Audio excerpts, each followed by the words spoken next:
622.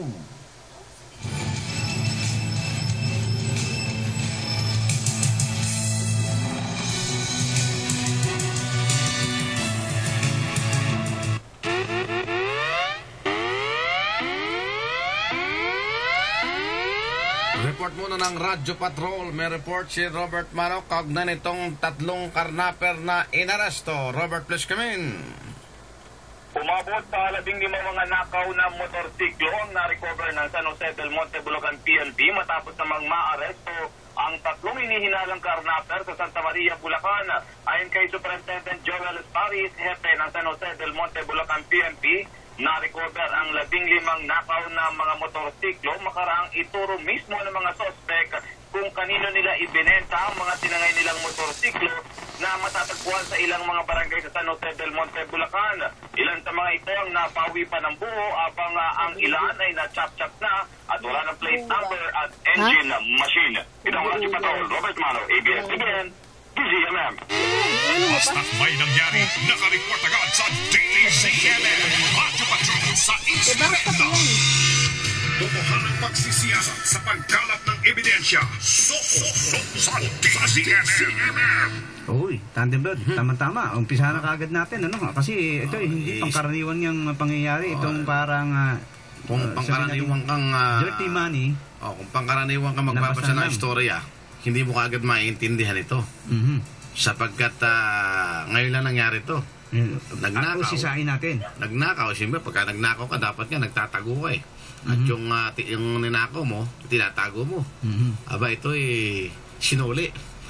Yung ang dahilan, yun ang dapat nating alamin. Yan. So, nasa loob po ng studio, nasa loob po ng studio, itong dalawang naging ugat kung paanong malantad ang katotohanan hinggil dito sa 1.5 milyong piso na sabi nga ay mukhang na-deposito sa supermarket. Si Mr. June Malait, ang manager ng supermarket sa Cainta Rizal. Magandang gabi po. Magandang gabi po, Sir Gas at Sir Rod. Ayun. At siyempre pa, itong pumigil ng pera para hindi maibigay sa mga pulis at kung sino pa mang magpunta roon, si Attorney Tom Rojas, Legal Counsel din ng supermarket sa Cainta Rizal. Ay, regular na ano. Magandang gabi sa inyo. Ayun. Ano ba yan? Pakita niyo si Daddy? Kwento yung dalawa. Gabi ba yun? Paano dyan may pumasok sa supermarket? May 31 po yun. Before 10 p.m., Baka ayaw ni nireport na po Daddy sa akin ng bagger na meron unclaimed na package. So, ang standard So, ang proseso, yung standard operating procedure muna sa pagdedeposito ng mga package sa inyo? Sir, yun po, explain ko lang po yung pagdedeposit. Tatanungin po ng aming bagger kung may laman laptop or cellphone dun sa bag kasi hindi po namin pinapasama sa bag po na i-deposit yun eh. So, sigurado po kami nung nagtanong naman po yung bagger dun sa suspect na nag-iwan ng pera, alam namin na malamang sinagot na normal na package lang yung... Hindi po binuksan do yung... Bawal po bang buksan? Bawal po namin buksan, sir, for the integrity ng package. So, nung nireport naman ng bagger nga sa akin, sabi ko, sige, pakibukas na para ma-inventory na natin yung nilalaman ng package. Ayun na. Nagsurpresa kayo? Nagka-surpresa talaga kami na ang perang nilalaman is ganong kadaming halaga ng pera. Cash. So, denominations are 1,500. Siyempre, nagtaka kayo, no? Yes. Immediately, pina-check ko na po muna kung counterfeit po yung pera. Mga peke. Yes. So, pati yung na-register din mo ba yung pangalan ng nagdeposito? Wala na po kami nung ganong sistema. Yung claim tag lang? Claim tag. Kasi when you deposit the item, in return, bibigyan po kayo ng claim tag. So, yun po yung pagka i-withdraw na po ng customer yung package nila, yung you have to present the claim tag. Pag walang claim tag, wala po. Meron po kaming regulation doon, just in case na mawala po yung mga claim tag, magpapakita po sila ng valid ID and proof na papadescribe namin sa kanila kung ano yung laman ng package. Kung wala po yung pangalan noong nagdeposito, paano nyo nga malalaman na kanya yun? i-reviewin ko na po sa CCTV, sir. Nakatutok po doon yung Nakatutok po yung aming CCTV doon sa area ng package counter. Yun. So, di nalaman nyo na, maraming pera. At nakita ninyo, hindi ito peke. Ano na po yung sumunod po ninyong ginawa pong hakbang? Pina-cash count ko na po para malaman na po namin yung total amount ng inventaryo. Yung inventaryo po. So, it took us roughly 15 minutes to do that cash count. With the eyewitness? With the presence of one security guard plus ako po and yung bagger na naka-discover. Yung isang kahera lang po namin ang nagbilang. Pero tunay na pera, hindi? Yes, all of it real po talaga, legit, lehitimong pera po. And then walang tumatawag, walang nag-i-inquire, at saka siyempre nagtataka kayo, nasan yung nag-iwan dito? Time nung nagbibilang kami, wala naman po kami natatanggap na tawag sa customer service. So ini-investigate ko na rin yung bagger kung madedescribe nga kung sino yung nag-iwan, but for the whole day sa dami nung nag-iwan hindi na niya ma-recall. So medyo press for time ako to secure the area. Hindi ko pa ma-review yung CCTV at that moment. And then kailan nyo na-review yung CCTV? Within the day? Saturday afternoon namin na review. Medyo press for time po kasi ako nung gabi na yun I had to settle more important things like securing yung premises ng supermarket. So hindi pa kayo nag-report sa otoridad? Nag-report po kami at around 1 a.m. upon the extraction of Attorney Rojas. Oo nga. Nagpunta po kami sa Cainta Police. Anong oras na pumasok kayo sa eksena, Attorney Rojas? Nung pumasok na po kayo sa eksena? Actually, tumawag sa akin yung head ng HR ng Santa Lucia Supermarket. Ang pangalan niya Richard Samson. At sinabi sa akin na meron daw mga pulis na Muntinlupa na naandoon ngayon. Nasabi na rin sa akin doon mismo sa lugar? Doon sa malapit doon sa supermarket. Apparently they wanted to get the money that was discovered at the baggage counter of Santa Lucia Supermarket. So nagtaka kayo, no? So nagtaka ako. Bakit? Dahil una-una kung may nagdeposito nun, ang expected na kukuha yung nagdeposito dala niya yung tama, claim tag. Pero nagulat ako, sabi ang dami daw na tao doon at yun nga inaalam yung tungkol sa pera. So what I did was immediately nagpunta ako ron sa Santa Lucia. Inalam ko kung nasan yung mga sinasabing pulis na Muntinlupa na nagtatanong tungkol dun sa na-discover na pera. So, nakausap ko naman sila at ipinaliwanag nga nila na meron nga daw nakawan na nangyari sa Muntinlupa. Sabi ko, ano kaugnayan ka ako nung nakawan sa Muntinlupa dito sa perang na-discover dito sa Cainta sa Santa Lucia Supermarket na actually sakop ng Cainta. So sabi nila, medyo malayo, no? Meron nga raw na iniwanang pera dito at katunayan kasama nila supposedly yung taong nag-iwan ng pera, isang lalaki na sinasabi nilang suspect doon sa pagnanakaw sa Muntinlupa. Okay. So immediately, sabi ko rin sa security, meron bang binigay sa inyong claims tag o yung binibigay ng Santa Lucia? Sabi, wala naman daw. Tapos sabi ko, meron bang identifying marks or ID na naiwan doon sa loob ng bag na kung saan na pwedeng pagkakilanlan at maintindihan natin kung ito nga yung tinutukoy nung Muntinlupa Police. Wala rin lahat, So, kinausap ko yung sinasabi nilang suspect ang sabi nung tinanong ko yung suspect, ano ba itsura nung bag na sinasabi mo? Sabi niya, hindi daw niya alam. Nung tinanong ko, magkano ba ang laman nung bag na sinasabi mong idiniposito mo? Ang sagot niya, hindi rin daw niya alam. Sabi ko rin sa Muntinlupa Police na dumating doon, sabi ko, kako, hindi ho siguro tayo magkakasundo sa parte na ito.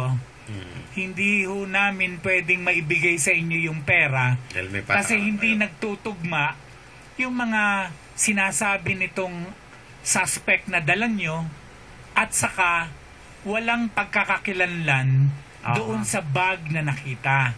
Ni hindi ka ako ma-describe, ni hindi alam kung magkano. At saka, tama lang.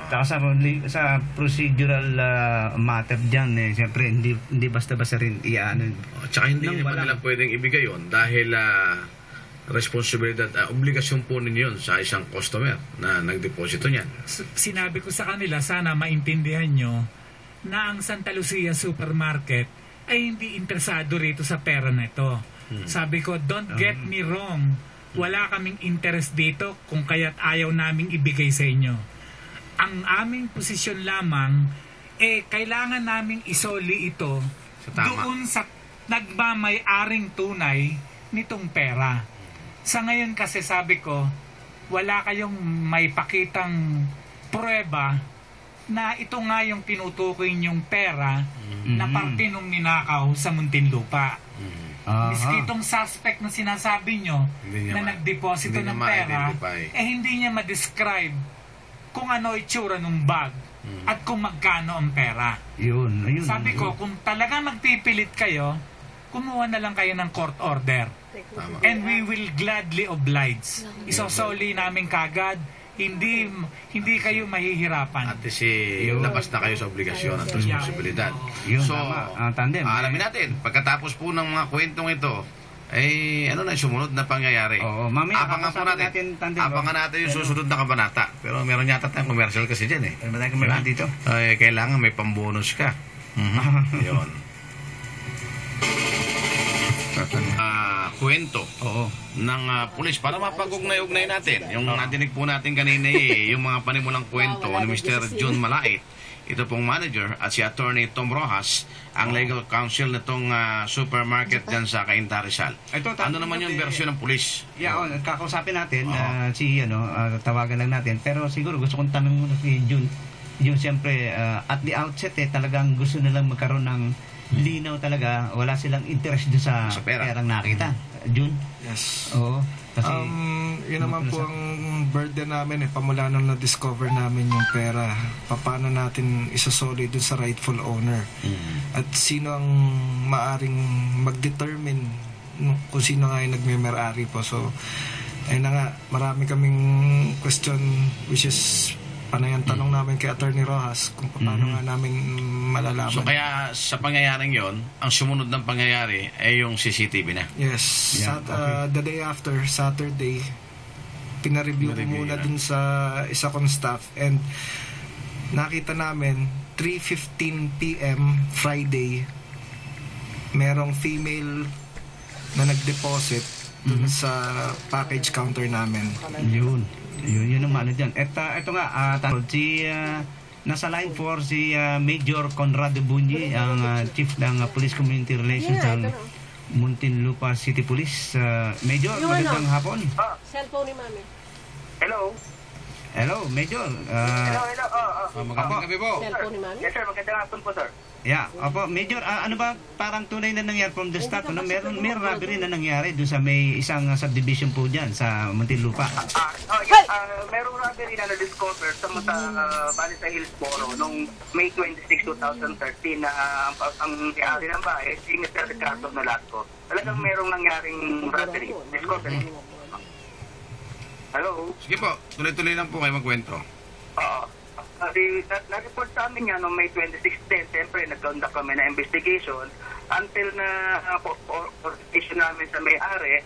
Tapos, lahat ng sa investigation, ginawa namin at pinaprocess namin sa crime laboratory and then, effort was initiated para malocate namin yung mga suspects. Then, on May 31, voluntary sumurrender sa amin. Sumurrender yung isang suspect. Oo. Bali sa ang Jesus.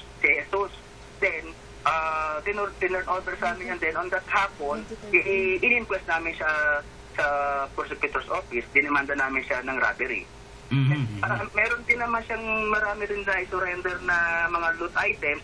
Then, isa nga sa sinabi niya na meron po na doon sa package counter ng Santa Lucia. Kaya, after ng inquest ng mga personnel namin, nagpunta yung mga personnel ko sa Santa Lucia to verify para malaman kung talagang merong naiwang package doon. Then, positive naman, so sabi nga, hindi maibibigay kasi ganun daw. So, hindi naman yun ng mga tao ko na makuha yun. Then, nakipag-coordinate lang through lawyer din ni Mr. Nolasco sa lawyer ng yan sa Santa Lucia. Opo, Major, so it appears yung time po na sumuko itong suspect po natin sa robbery sa Muntinlupa, kinausap yung babae na nagdala naman ng pera ng package dito sa may Robinson sa Santa Lucia Supermarket. Yes. Ang nangyari dyan, yung palang babae ang nagdala doon sa Santa Lucia nga, parang siya nag-iwan doon. Sumurrender din niya na inquest namin. However, yung babae na-release for further investigation ng Fiscal's Office namin. Yun. Oo. Talagang yung babae talaga ang nag-iwan ng package dun sa baggage counter ng Santa Lucia. Totoo yun, oo. Pero ang tanong Chief Inspector Bunye, bakit total pala, hawak na po ninyo yung suspect at alam na natin na may mga na-recover ng iba pang mga bagay-bagay.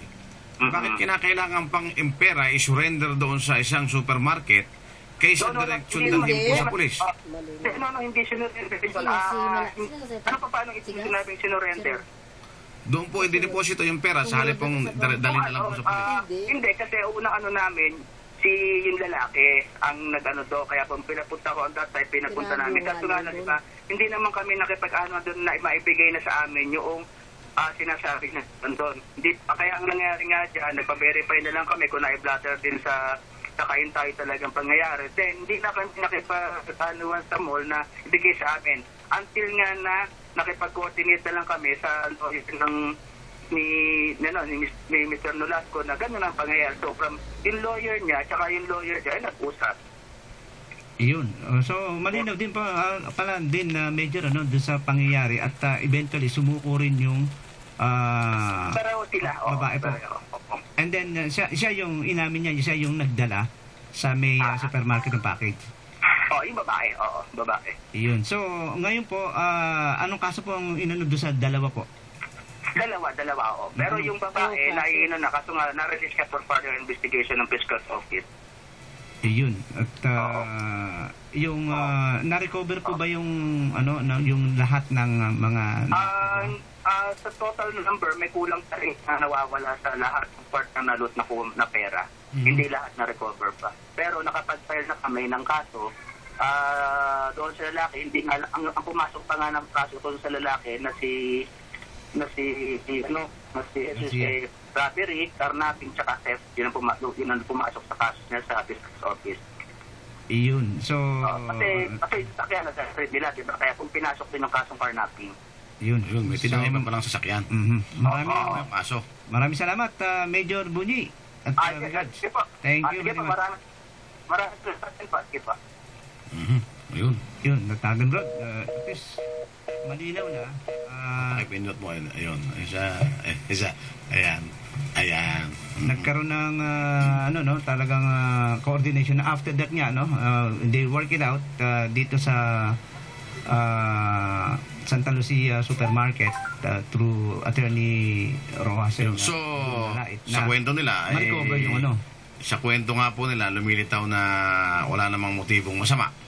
Pero yung motibong masama na, hayaan na natin doon sa kanila na mag-imbestiga na pinag-usapan natin ngayon yung pangyayari po sa loob ng supermarket. At, so, matapos yung malaman po na gano'n na nga yung pangyayari, nakita nyo na sa CCTV, ano po yung sumunod na eksena, Attorney? Una, kino-confirm ko na tumawag ang abogado ni Mr. Nolasco tungkol doon sa pagkuha ng pera. Pero yung eventually na tinurn over namin ito sa NCRPO, walang kinalaman yung pag-uusap namin nung abogado ni Mr. Nolasco. Kasi ang gusto lang niya mangyari, magdala daw siya ng affidavit of loss. Sabi ko, hindi naman passbook itong nawawala. Kaya hindi kita mapagbibigyan. Katunayan yung desisyon ng Santa Lucia Supermarket na maibigay ang pera sa NCRPO ay ginawa namin sa pamamagitan ni Mr. Gas Abelgas. No? Nakiusap kami sa kanya na masyadong marami nang tumatawag sa Santa Lucia, natatakot na yung mga tao doon. Oo nga. May iba-ibang pulis na tumatawag, iba-ibang lugar. So sabi ko, pwede ba nating makausap si General Espina para once and for all ma-settle na to. Maibalik na kung sino man ang dapat na kumuha ng pera, at siya namang katungkulan ng kapulisan na imbestigahan yung bagay na ito at para maisoli yung pera. Ito ay bali pinaka-instruction na nagmamay-ari ng Santa Lucia Group of Companies, yung pamilya ng mga Robles at Santos, na we see to it that justice is done insofar as the victims of the robbery are concerned. Na maibalik natin yung pera at maipakita natin yung ating corporate responsibility na sa Santa Lucia Grand East Mall makakapunta yung mga tao ng ligtas. Kung may maiwan sila, siguradong maibabalik.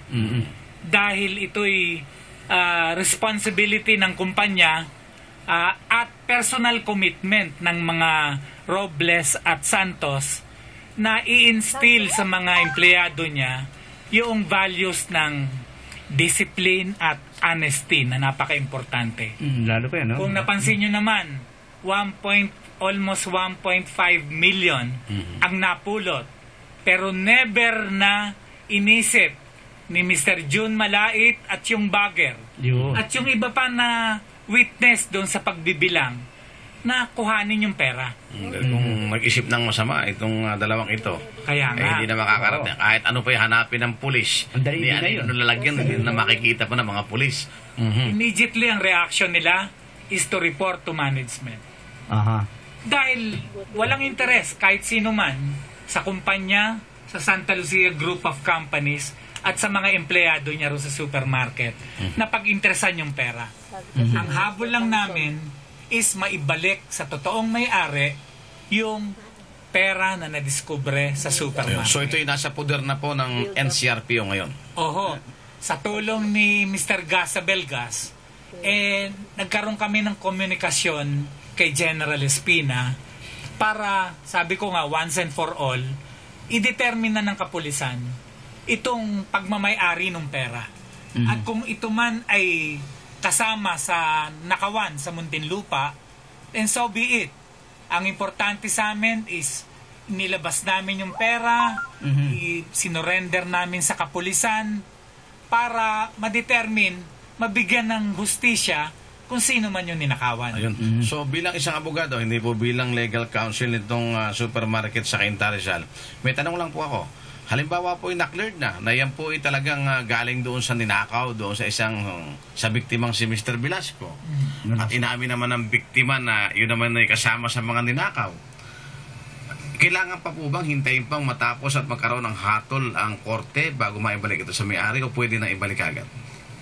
O gagamitin pa itong ebidensya?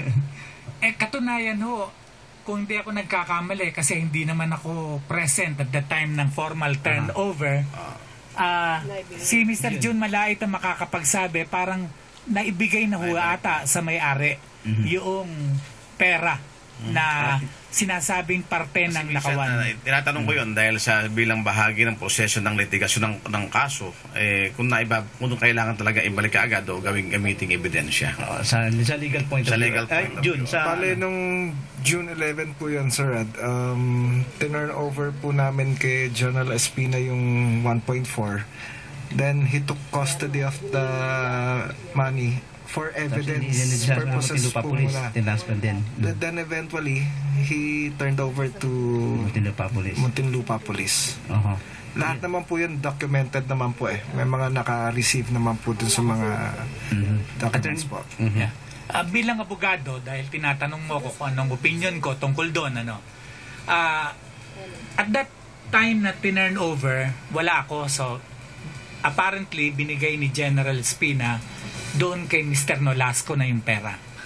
Ngayon, tungkol naman sa kaso doon sa Muntinlupa, kung magkakaroon ng issue na whether or not yung perang yon parte nung loot sa robbery, doon na lang saan? Most probably, dodokumentohan nila yung pera. So yung dokumento na lang na yun ang mangungusap? Either kunan nila ng litrato yon o hingan ng certification ng bangko na sa kanila galing yung pera na yon. Or pwede rin naman nilang i-preserve yun na intact katulad nung ginawa ng Santa Lucia. Kasi dahil nga sa pag-aalala nila sa security sa mall, so ang sinuggest ko dalin sa bangko. Katunayan, dinala yan sa BDO doon sa may Santa Lucia. Dineposito po ninyo. Pinokomento lang. Ang sabi ko, wag i-deposito sa account, kundi ipasok sa loob ng safety deposit box para to preserve yung ebidensya, dahil for all we know, baka merong naliligaw na fingerprint doon. Kasi at that point in time, hindi ko pa nakikita yung CCTV. So, kung sino man na nag-deposit, hindi namin pa alam ang kanyang identity. So sabi ko, hindi nyo pwedeng i-deposito yan because we don't want to be accused na we are interested in the money. Pero binabanggit na makalipas yung ilang araw, sumuko na yung babae. So, inamin na po niya, inamin na rin niya yun na siya nagdala. Inamin na po niya. Ayun. So, all systems go. Diba? All systems. Importante rito, napatunayan na ito palang supermarket sa Cainta na ito ay maasahan. So, binabanggit natin ito. Bagamat bawal nga banggitin yung pangalan ng supermarket sa mga ganitong pagkakataon. Pero ito'y bahagi ng isang insidente na dapat lang kilalanin. Sabi nga, yung dapat kilalanin.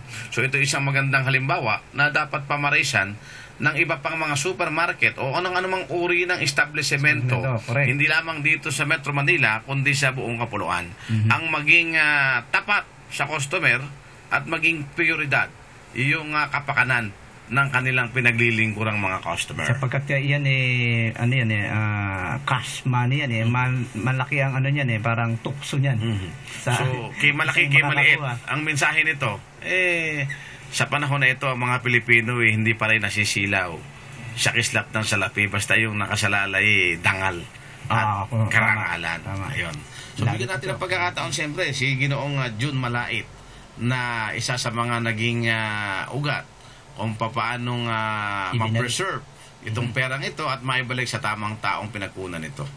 At Mr. June Malait, bilang manager ng supermarket sa Cainta Rizal, pinupuri namin po kayo at pinasasalamatan sa ngalan po ng mga biktima at sa ngalan po ng SOCO. Ano po ba yung masasabi po ninyo sa mga ganitong pangyayari sa mga nakikinig natin, mga kababayan? Ang leksyon po para dito sa sitwasyon na to, kasi kakaiba po ito bihira lang po mangyari. Nung gabi na yon, lahat naman po kami kinabahan dahil siyempre hindi namin alam kung sino yung lumalapit sa amin, pero meron pa rin po kaming presence of mind to do the right thing. Yung SOP namin dito sa mga ganitong sitwasyon, sinunod pa rin namin.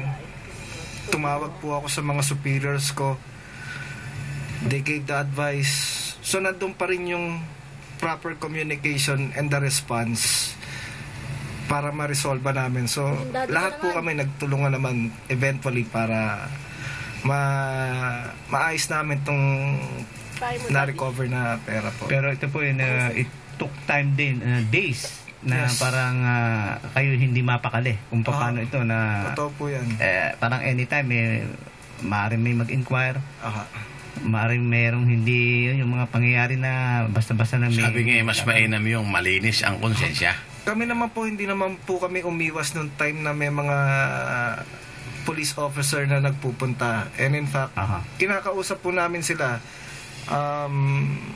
Twice po nangyari yun. So, sa akin naman po, nung humihingi lang sila, nagtatanong lang sila tungkol sa mga leads nung itong pangyayarin to. So, lahat naman po, sinagot naman po namin yun At ito po merong ilang grupo din ng kapulisan sa Metro Manila nag-inquire sa sa inyong opisina tungkol doon sa after sa Muntinlupa Police, may nagpunta pong Pasig Police. And the third would be Bikutan Police. At yun. Ibig sabihin, settled din. Sa panig nila, inaalam din nila yung katotohanan siyempre sa kanilang panig. At lalo siyempre, mga legal na proseso yan na tanging ang abogado nga nila ang makakaalam. Saka importante dyan ay nailapit ito kay Mr. Gasabelgas ng Soko.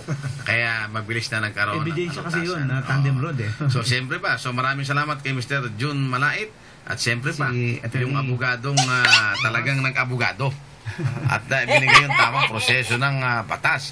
Si Attorney Tom Rojas, ano po yung pong masasabi sa ating mga tagapakinig? Sa ngalan ho ng Santa Lucia Group of Companies at ng pamilya Robles at Santos, nais ho namin magpasalamat kay Mr. Gasabelgas sa Soko sa tulong na ginawa nila para maibsan ang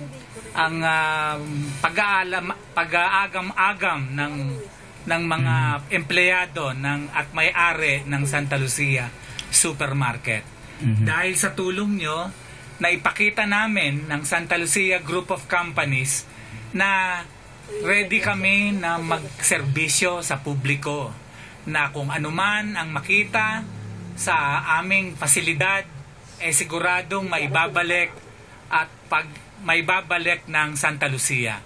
Hindi sila dapat mag-alala sapagkat ang ini-instill na values ng empleyado ng Santa Lucia ay discipline at honesty.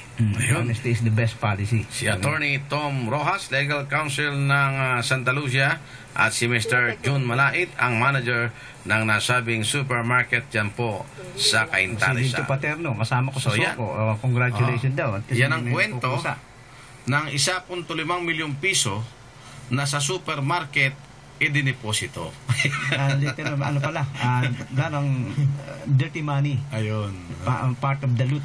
So, maasa tayo na sa pinal ay magkakaroon po ng tunay na katarungan ang biktima po ng nasabing pagnanakaw at mapaparusahan yung mga nagkasalang akusado. Okay. Sa ganap na alas 6:57 po. Maraming nakikinig sa atin ngayon. Sabi niya, sabi ni Bambi Purisima, nag-text sa atin. Ito yung publisher ng Manila Sun. Binabati ko yung dalawang panauhin ninyo. Sila'y mga tapat sa kanilang serbisyo. Gayon din si Nono Eduardo Rebote. At yung kaibigan mo, yung kaibigan ni David Oro, si Ginoong Julius de la Peret ng Golden Leaf dyan sa Roses Avenue, dyan sa Quezon City, ay bumabati rin ng magandang gabi sa Soko sa DCMM. Yun, si Judge Omar Viola, nanonood, congratulations daw. At yan ang worthy to emulate yung mga example na ganyan. Ayun. Judge Omar Viola. So, yung mga ganito pong mga pangyayari ay dapat pong kinikilala ng mga mamamayang Pilipino. So, sa ngalan po ni David Oro, Radyo Patrol number 19, ako po si Radyo Patrol number 12, Rod Izon, dito po sa Soko sa DCMM. At lagi po nating tatandaan, ang ebidensya po ay hindi nagsisinungaling. Ang ebidensya po dito ay ang cash na inilagak sa supermarket na ibinigay naman, tinon over sa tamang dapat nakalagyan. Ito po si Gasabelgas, isang maganda at ligtas na gabi sa inyong lahat. Susunod na po ang Radyo Negosyo. Si Car Balita.